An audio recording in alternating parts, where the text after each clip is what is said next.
ರಾಗಿ ಒಕ್ಕಣೆ ಏನಂತ ಮತ್ತೆ ಅಲ್ಲಿ ನೋಡಿ ಮೀನು friend, ರಾಗಿ ಒಕ್ಕಣೆ ಮಾಡೋದು ಹಳ್ಳಿ ಕಡೆ ಟ್ರ್ಯಾಕ್ಟ್ರಲ್ಲಿ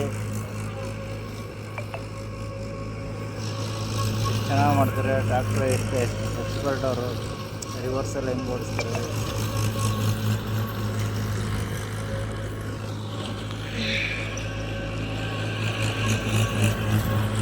ಆಮೇಲೆ ಮಾತಾಡ್ಬೋದಾ? ಮಾತಾಡಿ ಇವಾಗೆ. ನನಗೂ ಅನಿಸ್ತೈತೆ ನಾನು ಯಾವುದಾದ್ರೂ ಒಂದು ಟ್ರಾಕ್ಟ್ರ್ ತಗೊಂಡು ಓಡಾಡ್ತಾನೆ ಅಂತ. ಹೌದು, ಮನೆ ಒಳಗಡೆ ಓಡಾಡಿಸುವಂಥ ಟ್ರಾಕ್ಟ್ರ್ ತಗೊಂಡು ಓಡಾಡಿಸ್ಬೇಕಂತ.